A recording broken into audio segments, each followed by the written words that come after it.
Hello and welcome once again. We are now on chapter 18 of RWR Plays TEW 2020, and today we've got an episode of Nitro and an episode of Saturday Night to bring you. Of course, just a reminder that we are playing as WCW in the year 2001, shortly after Fusion Media Ventures bought the company in this alternative timeline instead of the WWE. And of course, we are playing as Eric Bischoff as the booker of WCW. Also a reminder that if you are enjoying the series up to this point, please give us a subscribe so that you don't miss out on anything that is yet to come in the series. Now, first, before we go into our Nitro and Saturday Night, our TV taping for the week, a little recap of what took place last week on the two shows. So first of all, Flair was going into his match with Rick Steiner in the main event of Nitro, where nobody was ready to watch his back, and potentially he'd have to fend off Scott Steiner on his own. Flair did win the match, but then after the match, Rick and Scott did attack as expected. Arn Anderson then came down to try to talk them down, but he was attacked too, and this continued until Sting ran to the ring with a bat to chase them off. Sting then challenged the Steiners to a tag team match this week on Nitro against he and Flair, and that of course will be the main event of Nitro in this episode. Also, on last week's show, the Insiders defeated Sean Stasiak and Mark Jindrak, and during the match, Diamond Dallas Page had to tell Nash to take it easy on them as he was going a little bit rough with them. Jarrett and Booker T agreed to sign the contract for their title match at Slamboree on this week's show. Eric Bischoff announced the return of WCW Saturday Night, and the first episode of the relaunched show aired last week. And on that show, Terry Funk was a no-show for his match with Kanyon, and Scott Hudson later reported that Terry Funk had been taken away in an ambulance following an attack from an unknown assailant. So that was everything that took place last week on the TV taping. Now let's get to this one. So we are in the Clay County Events Center for this week's episode of Nitro, that being in Iowa. And we've got a dark match to start us off, and it features our new signing, Aguilar, who has signed with us for 3 months following his release by the WWE. Aguilar's a freelancer and doesn't want to be tied down for any longer than 3 months, but he's come in to fill a bit of a gap for us for the next couple of months, and he defeated Lashley in this dark match in 6:49. You can see here the performance of Aguilar was really good, a 51, Lashley a 34, segment rating of 46 to get us kicked off this week in the ring.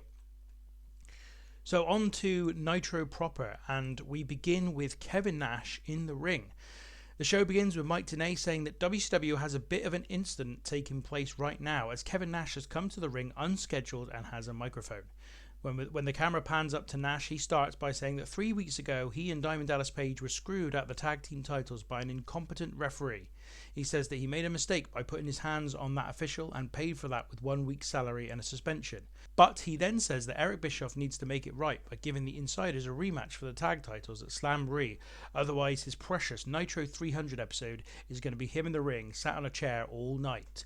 Mike Tenay reminds us that this is the 300th episode of WCW Nitro tonight. DDP then comes out to the ring and he says that he shares Nash's frustration. He had Buff Bagwell beat in the middle of the ring, but the referee made a mistake. He says it happens though, and they've both been on the receiving end of bad calls before, but this isn't the way to go about putting it right.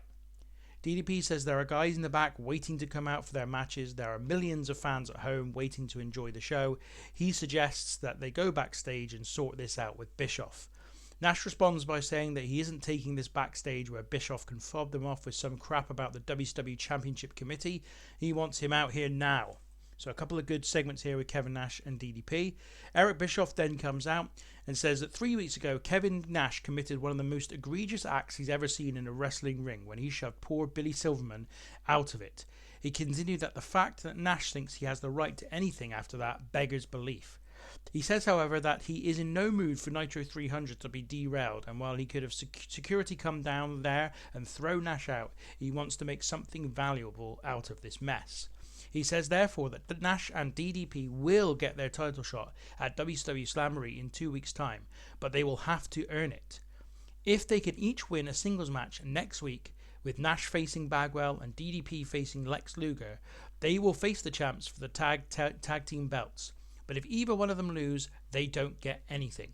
Bischoff finishes by saying that's the best he can offer them. Nash appears placated, and he and DDP leave the ring. So another really good segment here, 72. All of these segments to start the show really good, and I liked the different start to the show here with Nash sort of coming out in an impromptu way and threatening to derail the whole of Nitro 300. Incidentally, I did look into this, and this genuinely is the 300th episode of Nitro.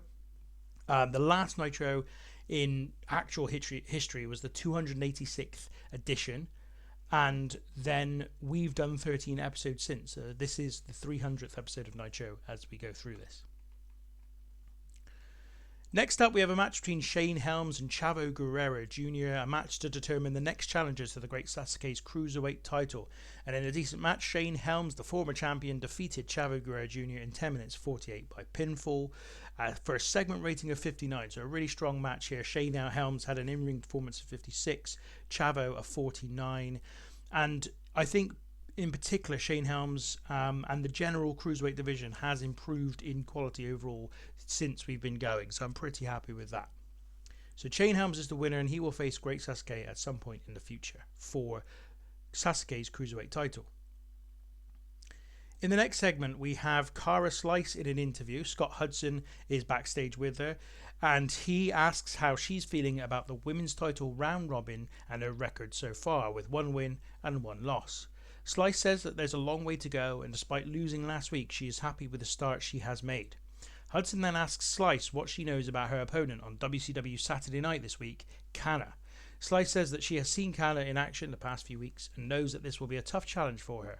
Hudson wishes her the best of luck on Saturday, bringing the interview to an end. So a really basic interview segment this, and I'm just taking stock of what we've done so far with this women's round robin. It's certainly apparent that we need to first of all put the women's matches on WCW Saturday Night so they're not impacting the Nitro rating too much, but also going to give them a bit more of an introduction via some promos and stuff. So this is a bit more of a regular feature that we might see on Nitro going forward. In the next match, it's a 6-man tag contest, and it sees the American Mavericks, which is James Storm and Chris Harris, and Reno against Jim Duggan, Ice Train, and Ernest Miller. And as you can see here, Reno and American Mavericks win the match when James Storm pins Ice Train in 8:59. A segment rating here of 43. Already Chris Harris and James Storm are starting to improve a little bit. As you can remember, when they were kind of regularly losing as a jobber tag team, they were getting in-ring performances way down in the sort of teens. And this was alright, segment rating of 43, nothing special, but we're continuing obviously on our renewed push for the American Mavericks with this one. So next up, Tony Schiavone's in the backstage interview area and he introduces the FBI. Schiavone goes to ask Maritato a question, but notices Maritato looking down at his feet. Schiavone asks him what he's looking at. Maritato points towards Tony Schiavone's shoes and says that Schiavone's shoes could do with a polish, and tells him that no self-respecting good fella would leave the house with shoes like that. Schiavone is confused. Good fella? He asks, perplexed. Maritato turns to Johnny the Bull. Go get your shine box, Uncle Tony here needs his shoes buffed. Schiavone then asks Maritato what the FBI's chances are of beating Rey Mysterio Jr. and Billy Kidman at Slamboree for the Cruiserweight Tag Team title. As this is going on, Johnny leaves briefly, comes back, and then begins to prepare to shine Schiavone's shoes. Maritato says that the early bird skins the cat, and there is more than one way to catch the worm, if you know what I mean. Schiavone again looks confused. Then Maritato seems to realise something. Hey, I just remembered, you're not big Uncle Tony Schiavone from New Jersey at all. You're little Tony from Virginia. He then tells Johnny to get up, and the three men leave, with Schiavone completely baffled by everything that went on. When he looks down, one of his shoes are off and has been half polished, then left on the floor as we go to break. So only a segment rating for here of 37, and these sort of off-the-wall segments with Schiavone and the Mamelukes, not really the FBI. The FBI are just James Maritato and Frankie Cicero. Johnny the Bull is the third member of the Mamelukes now, these three all together, of course. The next segment sees Bill Goldberg take on Road Warrior Animal. Bill Goldberg wins in 10 minutes and 21 seconds by pinfall. And after the match, Goldberg looks into the camera and shouts, Shane Douglas, you're next. So yeah, segment rating of 58. Bill Goldberg again, a really good in-ring performance of 81. And not too bad here. Pretty decent. Of course, Goldberg continuously brought down in his overall segment ratings by his opponents. But Goldberg's still super over. And next we have Scott Hudson welcome his guests Curt Hennig and Bobby Eaton to the interview area. Hudson announces that next week we have a tag team match pitting the pair of them against Team Canada, and Hudson says that this makes for one of the stranger pairings he's come across. Hennig says that they are coming together to take on a mutual enemy. He says Awesome and Storm have been throwing their weight around for too long, and it's time somebody taught them a lesson. Hudson says that Team Canada are a great tag team, and he understands that Hennig and Eaton have never teamed before, so he asks how they expect to beat their opponents. Hennig says that Bobby Eaton is one of the greatest tag team wrestlers in the history of this sport, and he is, well, the closest thing you'll find to infallible. Hudson corrects him, infallible? Hennig says, exactly, and the pair walk off. So not a good segment at all here, only a 35. Curt Hennig did improvise well, but Scott Hudson's simply not good enough in the game, and I think this may be our sign to try and find an alternative extra interview guy to replace him, because we can't ask Tony Schiavone to do all of these interview segments, but this was particularly poor again. The next match is Vampiro versus Chuck Palumbo, and in a match that went for 10 minutes and 13 seconds, Vampiro gets the pinfall following interference from Jester. During the match, we also had Sean O'Haire run in and attack Vampiro. So what actually happened is that during the match, both Jester and Sean O'Haire attempted to interfere until the referee threw them both out, sending them to the back. This left Palumbo and Vampiro got the win when he pulled Palumbo's tights on a pinfall. So that's actually what happened. Rating of 65 for this, Vampiro 62, so he's getting better and better, and Palumbo also 50, which is really decent. So yeah, happy with this one. The next segment is Tony Schiavone in the ring and introducing his guest for the next interview. It's Shane Douglas. Schiavone says that earlier tonight we saw just how intense Goldberg currently is when he steamrolled through Road Warrior Animal and then made it quite clear that you're next. He then asked Douglas how he's feeling 2 weeks away from his one-on-one cage match with Goldberg at Slamboree.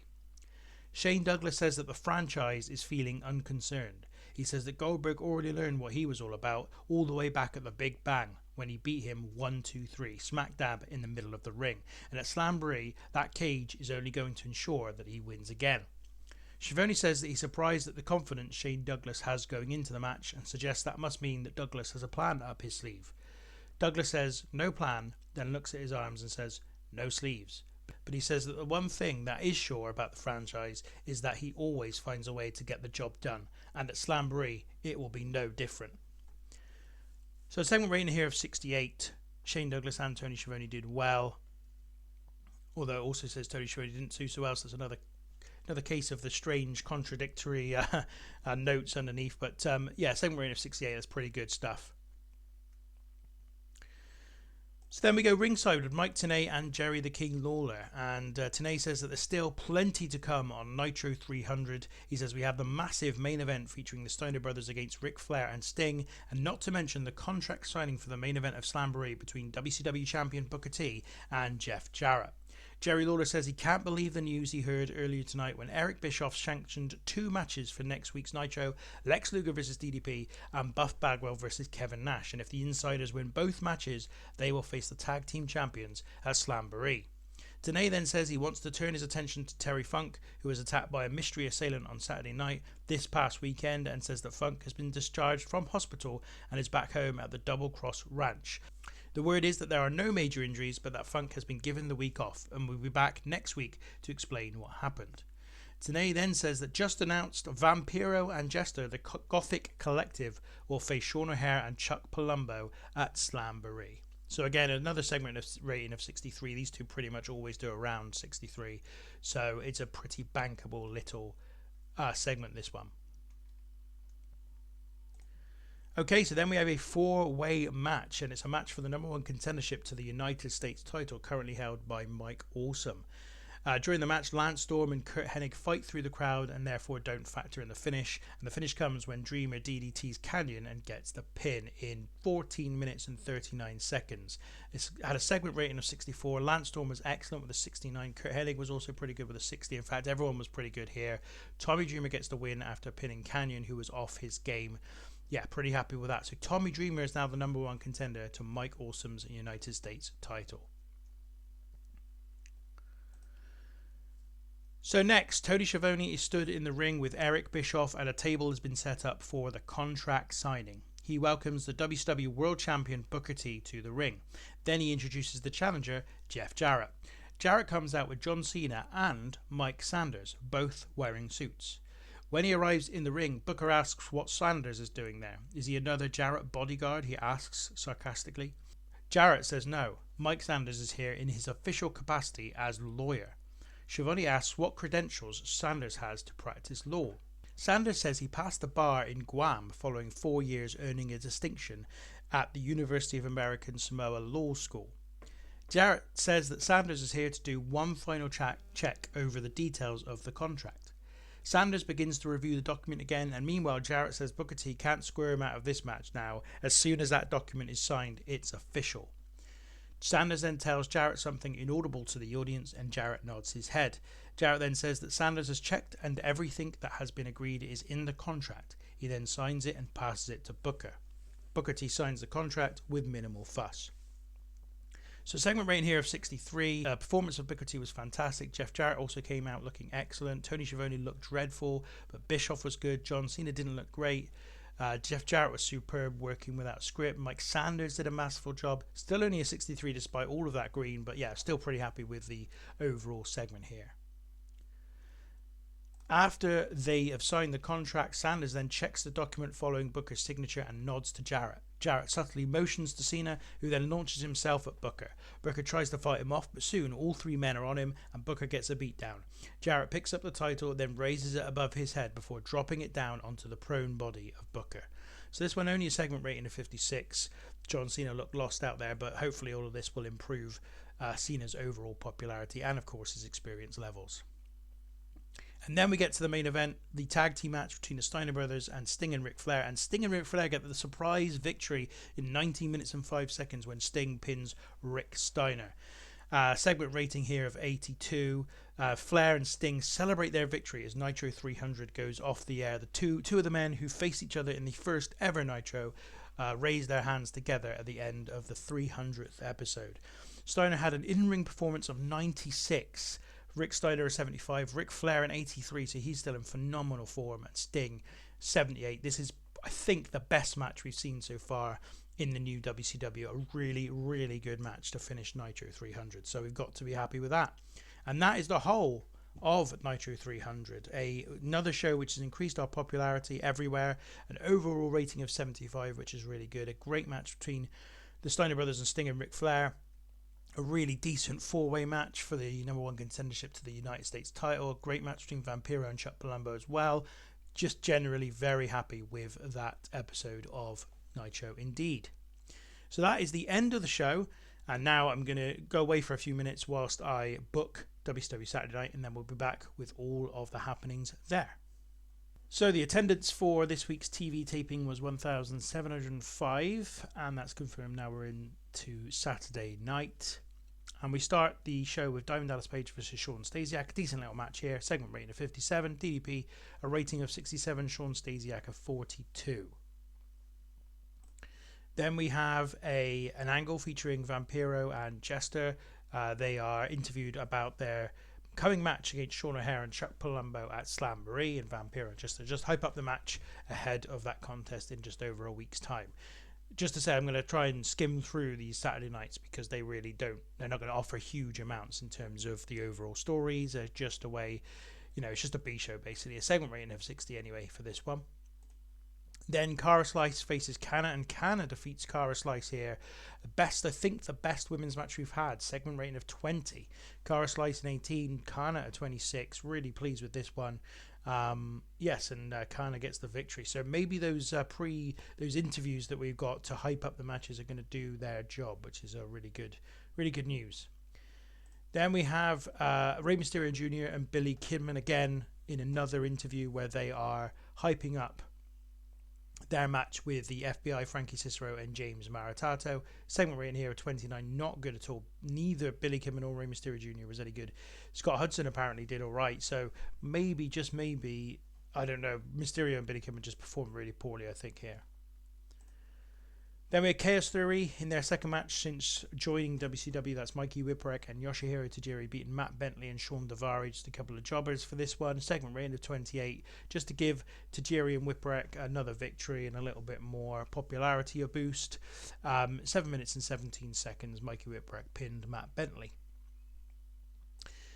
Then Johnny the Bull beat Pablo Marquez in another jobber match. This one was even worse. Segment rating of 17. Not good at all. Johnny the Bull 25. Pablo Marquez 22.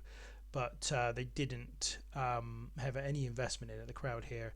Understandably so, really. Just a jobber match, and Johnny the Bull gets the victory to give him a little bit of a boost. And then we have Mike Awesome and Lance Storm with Scott Hudson. And they got a promo hyping their match with Curt Hennig and Bobby Eaton on Nitro. On Monday night. Segment rating of 45. Mike Awesome and Lance Storm were good, but Scott Hudson still not good enough. And I think that's confirmed to me that Hudson really, we need to find a better interviewer than Scott Hudson to back up Schiavone. Of course, Schiavone on commentary duties for these shows. And then the main event is Shane Douglas versus Ernest Miller. A segment rating of 52. Ernest Miller was not good. Shane Douglas, though, in-ring performance of 64. And he got the victory here in 9:37 by pinfall. So that won't do him any harm. So as I say, just really quickly flashing through Saturday night because it's not as important. And there's not going to be lots of storyline development. It really is just a way to get some people some TV time that wouldn't ordinarily get it in the course of Nitro.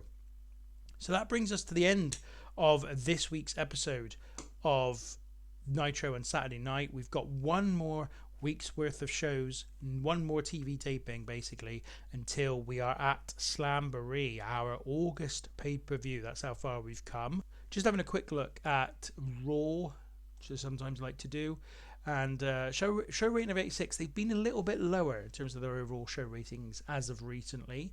The main event was The Rock and The Undertaker defeating William Regal and Raven in a 90 match, and Benoit defeated Goldust. So still very 91 rated. So still very, very good shows. And Hollywood Hogan defeated Christopher Daniels. Wow, there we go.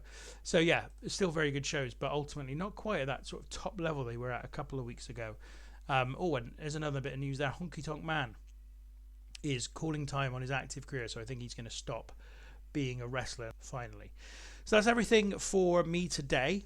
If you've enjoyed today's episode, please give us a like. And as I said earlier on, give us a subscribe. Continue to follow along with the series as we head in to Slamboree. We'll be back again in a few days' time. But until then, thank you very much for watching.